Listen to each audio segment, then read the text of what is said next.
I started October with A Month in the Country by J.L. Carr. This is one of these NYRB books that I'd heard about a long time ago. I think I heard like a podcast talk about it, and I'd wanted to get to it forever. When my books all arrived from the States and I was unpacking everything, I saw this one as a sure thing to try and sort of break in the new books in the new library. This book is about a man who was a soldier in the First World War. And now after the war, he is sort of an art restorer. And he is sent to this remote village called, This village called Oxgodby. He's sent there because their local church has a mural that is, in need of repair. This book sort of follows his time in this town as he is repairing this mural, and sort of the people of the town he meets, musing about art and his place in the world, following the terror of the First World War. I really regard this book as like a little quiet masterpiece. I think it's so perfect. I think the writing is sharp and moving. The way that the conversations sort of naturally develop.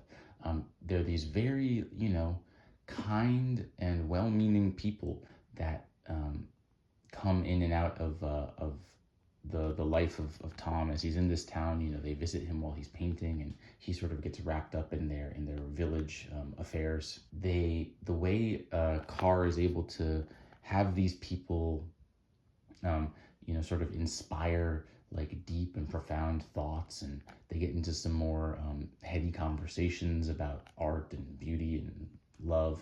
But at the same time, there's a sense of never fully being able to understand the people you're talking to. And this is further shown by the sort of device of this book. The narrator is writing the story from the present, which is maybe around 1970 or 80. He's sort of looking back maybe 50 years onto this month or so he spent in the country. There's this intense longing, this really strong wish to recapture this moment, especially regarding his love, the sort of romance he finds himself in this town. He meets another former soldier in this town named Moon, and Moon has been sent to this village. He's sort of engaged in some like architectural work. He's looking for old tombs and catacombs. So he's digging into the past of this town. And the conversations between Moon and Tom the artist are wonderful. I found those bits of the book some of the most moving, the most interesting to read as well. I think Carr is mostly known, or most of his output is maybe like comical in nature. Like he writes some funny stuff, but this book is very sweet. There's a really wonderful motif in here about bells. He describes bells. A laugh sounds like a bell, and the house of the preacher and the preacher's wife in this town, they have this very like big, cumbersome bell, like a doorbell. All of the writing is very, very nice and good. I just really like what Carr does in this book, and it seems to be something that a lot of people love and cherish. I can strongly recommend A Month in the Country by J.L. Carr. As summer sort of trudged along, I started making my way through the poetry of Rilke.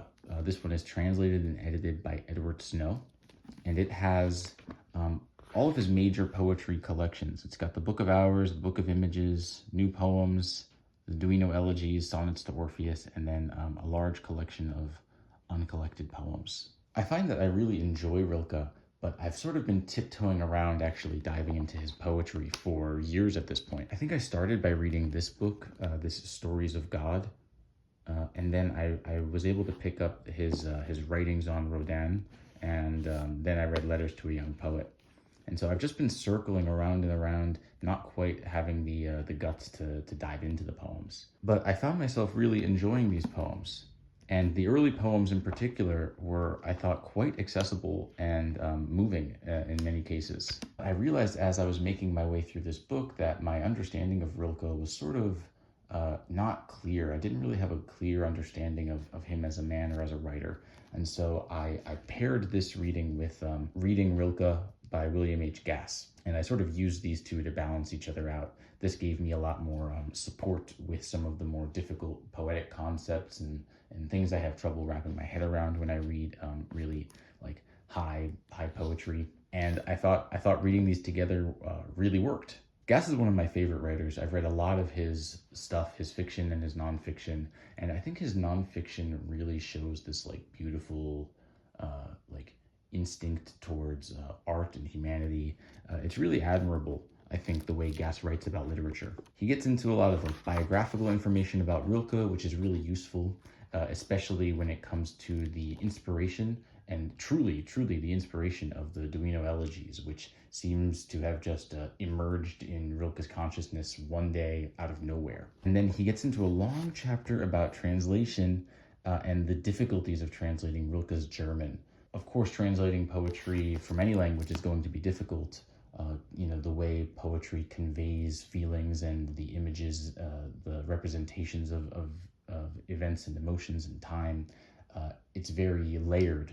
And all of this paired with whatever rhyme scheme there may be, translating poetry is a difficult endeavor. Gass makes the case that translating Rilke is especially difficult. He illustrates this difficulty by talking about the very first few lines of the very first elegy, this really famous line. And here he has a dozen or so different translations. Who, if I cried, would hear me among the angelic orders? Goes through them chronologically, and then eventually he gets to his own translation. Who, if I cried, would hear me among the dominions of angels? So the word choice, the difference between orders and dominions, the way these sentences start with an and, the line breaks and things. He talks about all of these choices and how some of them are good and some of them are horrible. And he goes line by line through this first elegy. And by the time we have reached the fifth, sixth, eighth line, there have been so many choices that lead directly to what the next line should contain, and it just becomes an endlessly difficult process of word choice and syntax. So Gass is sort of comparing all these different translations and their strong points and their weak points, but he does it with a lot of humor. And he doesn't remove his own translations from ridicule. He definitely finds his own translations to be imperfect. Here you can see he sort of has different drafts of his translation.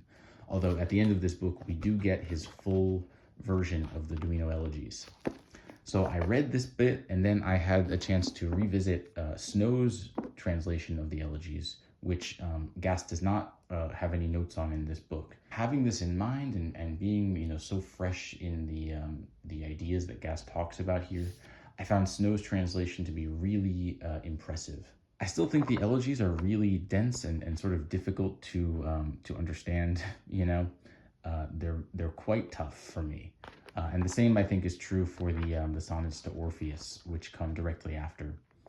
They're just a little tough. I thought I got a lot of insight into the choices that Edward Snow made, and I found the translation to be good and reflecting a lot of the values that Gass espouses here. There's also some more traditional criticism from Gass in this book, talking about the sort of themes of Rilke's poetry, the ideas he returns to over and over, and talking about what makes Rilke such a singular artist, such a singular poet in the German language and internationally. This was a really cool project, and I think I would love to have maybe smaller editions of Rilke's poems, like the different poetry volumes. I'd like to have them separately so I could sort of look at them less as a larger body of work and maybe like hone in on what specifically I like about certain poems.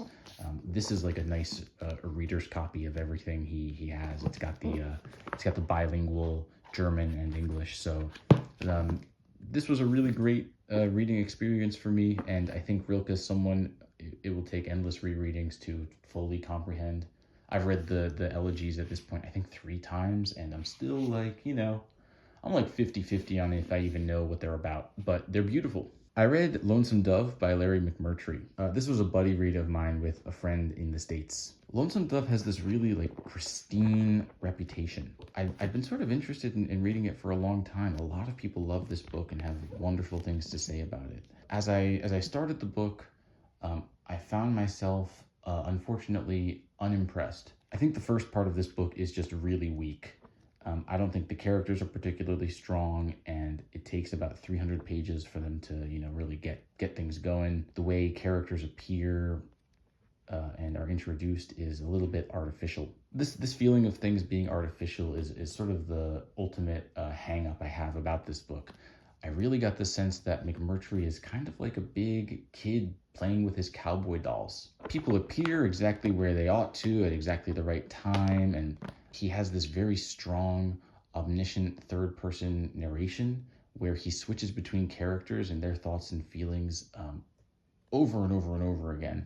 And he sort of is just revealing whatever is most convenient at the moment for the plot. And so you can understand a little bit about the characters. This was the first impression I had reading the first part, but I will say that the second part and the third part of this book, when things are really moving and happening, it does become very exciting, and the story of these characters as they make their way from Texas to Montana with a herd of cattle. It is quite exciting and maybe enthralling is a good word. The characters, we get to know them so well that by the end they are very familiar and it's easy to become attached to them, particularly Gus and Newt and Dietz, these sort of main characters, and Call as well. The main characters here are really strong, I think, by the end of the book. The other thing that kept popping into my head as I was reading Lonesome Dove was this blurb on the cover of Lincoln by Gore Vidal. It's this blurb from Harold Bloom where he calls this book a grand entertainment. And knowing Bloom as a critic and knowing Vidal as a man, I can't help but think that this is like a backhanded compliment, like there isn't a whole lot of literary merit here, but it's a grand entertainment. That's sort of how I feel about this book. I think it's a grand entertainment. I think it's a lot of fun, but like it's a little bit too, McMurtry's a little bit too strong. He's got too strong of a grasp on this thing. It seems like he really is just having fun positioning his figures and his dolls and stuff. That's not to say I have a problem with these grand entertainment type books. I think there's definitely a place for them, and there are times when I really enjoy reading them. And there were times where I was really enjoying this book, but it just, it had this really strong reputation of being like, the one Western novel you should read in your life. And lots of people love this book online, so I was a little bit disappointed, but I still had a lot of fun reading it. That's how I feel. This isn't like a total indictment of the book. There are parts of it I really liked, and I can understand why it's so popular and why it's so enduring. But maybe I won't be picking up the other books in this series. Following that, I read Shadow Ticket, the new novel from Thomas Pynchon. I made a separate video about this book. I just, as I was reading it, I had a lot of thoughts about it, and in these videos, I usually try to talk between 4 to 8 minutes about a book, and I thought I was going to have more to say. So I made a separate video about Shadow Ticket, and I'll direct folks there if you want some first reaction thoughts. I think I recorded that video the day after I had finished it. In short, this book is a lot of fun. It's about the sort of transitional period between the end of Prohibition and the sort of gangster period of America and the rise of fascism in Europe. And at this point in time, the sort of rise and fall, Pynchon is exploring the relationships there. Of course, being a Pynchon novel, it's also about, gangster cheese, and it's about a motorcycle race and, incognito submarines and stuff. The one thing I didn't say in the Shadow Ticket video, which I'd like to say now, is that there's a clear sense in this book of characters experiencing history in the moment, but there's this sort of underlying dread because they have no ability to predict the future. Of course, as readers, we know 90 years out what the rise of fascism leads to, right? What this moment of transition ultimately becomes. But for the characters, the history around them is very sharp and very, very clear. When you're aware of yourself being in a point of history, the inability to project outward and see what will come of everything, it leads to a lot of questions and a lot of apprehension. I don't think that's an accident. I think Pynchon is doing that on purpose to give us a bit of insight into our own times. I try a little bit to get into the spooky season with my reading. I read a couple like seasonal books. First, I read Morbid Tales by Quentin S. Crisp. Crisp is a writer who's got a huge following among the sort of YouTube like booktube space I follow. A lot of people love his stuff. It seems, at least on Goodreads, like it's very underread, but the reviews are always stellar. Crisp is a British writer, but he spent a lot of time in Japan, and he really cites Japanese literature as a huge influence on him. And so that's sort of the big thing that got me interested in deciding to read his books, is this very strong Japanese influence.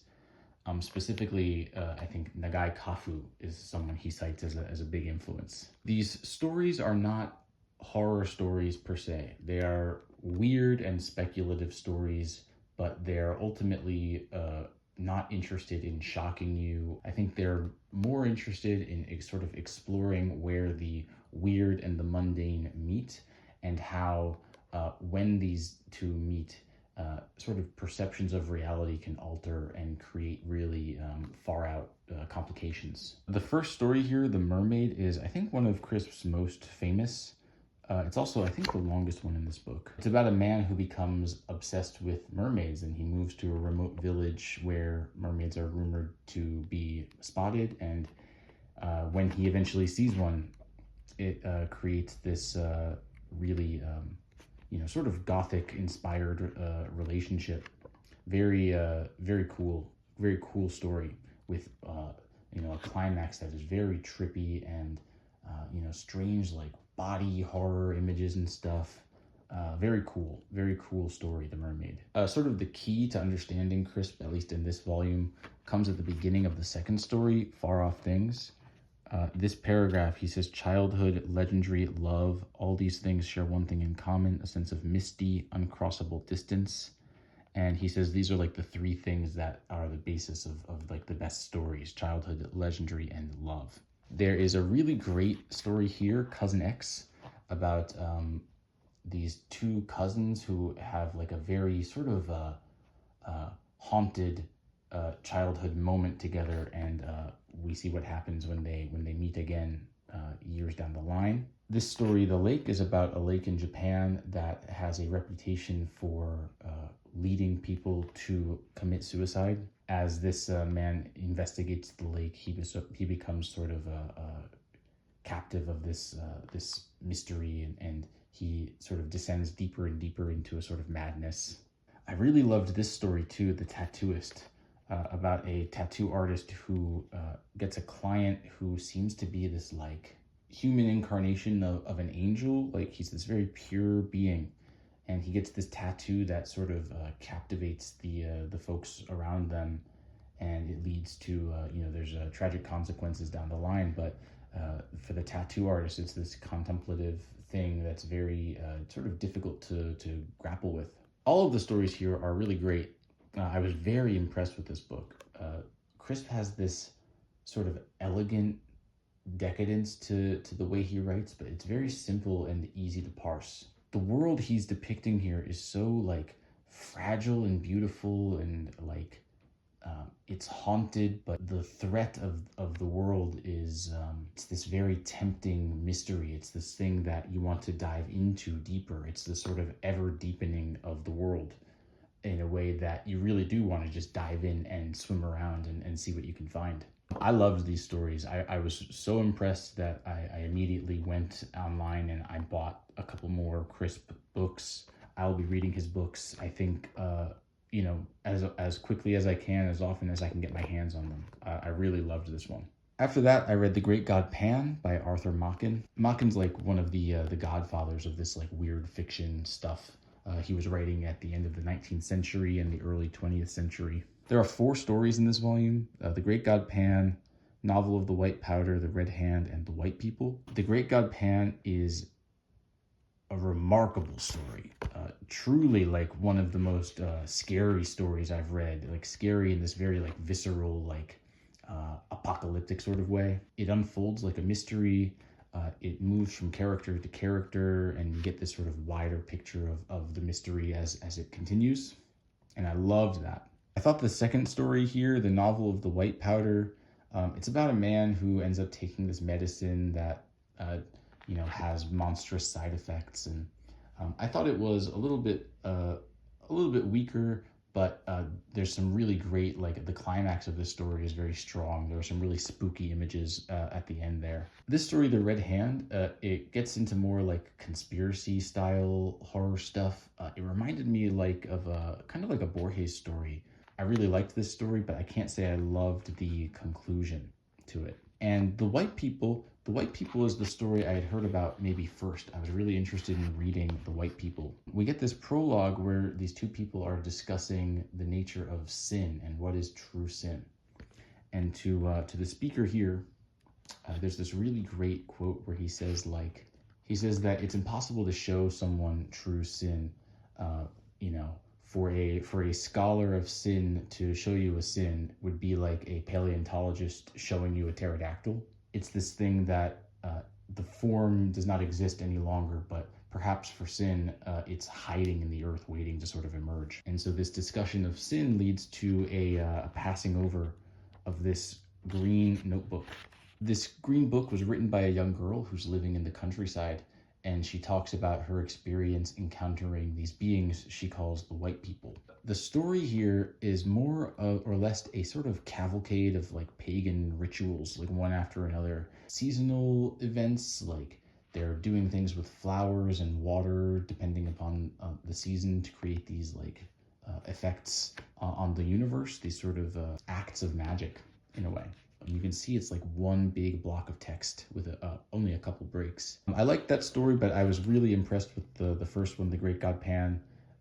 I think Machen is a classic, and deservedly so. I'd like to read more of his stories in the future. Definitely good for the Halloween season. Lastly, I read Flowers of Grass by Takehiko Fukunaga. Fukunaga is a Japanese writer born in the 20s. I think he's like the same generation as like Mishima. So he's writing a lot in the post-war period about his time as a soldier. This book takes place, the framing device, it takes place in a sanatorium for like people with tuberculosis who are recovering after the war. One of the patients here, Shiomi is a very bitter, pessimistic sort of guy. He has a lot to say, a lot of assertions about love, and about the meaning of life and stuff. So he sort of acts as this like disrupting force in this otherwise kind of peaceful, almost like a summer campy style tuberculosis sanatorium. But Shiomi has written two notebooks. He has two accounts of his experiences with love, one when he's 18 and one when he's 24. And they explore feelings of unrequited love and unfulfilled love. This sort of impossible love that could never have been, and this love that maybe ought to have been, but his sort of inner hang-ups made it impossible. I'd never heard of Fukunaga, but I got this book for two reasons. Well, three. Of course, I'm interested in Japanese literature, but this book is put out by Dalkey Archive, who I really love, but as I've said, their catalog of Japanese literature is pretty limited. So seeing something like this is always exciting for me. But the big seller for me was that this was translated by Royal Tyler. Royal Tyler, who translated the Tale of the Heike and the copy of the Tale of Genji that I read. A really wonderful scholar of Japanese culture, Japanese historian, Japanese translator. He's a wonderful translator. And his version of the events here is really wonderful as well. We get this sort of dissatisfaction and bitter philosophizing that you see in Mishima's books, but you also get this sort of dwelling on the passing of time and the changing of the seasons that you get in a lot of classical Japanese writers like a Kawabata. Fukunaga had his own experience in the war and his own experience in a tuberculosis sanatorium. Although this book he claims is not really autobiographical, it's hard to sort of completely separate the experiences from the novel with the experiences of the writer. The other thing that really stood out to me about this book is that compared to other Japanese writers of the same time, it seems to pull a lot from the classical Western tradition. There's lots of references to Plato and Greek philosophy and Greek art. A big focus of this book is Christianity and the idea of faith, faith in a God, but also faith in oneself, faith in another person, and the sort of guilt that is associated with that. You know, they sort of come together. It's a very interesting idea. So, of course, talking about Christianity in Japanese literature, I was also reminded of Shusaku Endo when I was reading this book. So you got sort of bits and pieces of Mishima and Kawabata and Endo all coming together here. The first story takes place in like a fishing village in Kyushu, so sort of southern Japan, very remote. These places are really hard to get to, and they're at this like archery camp.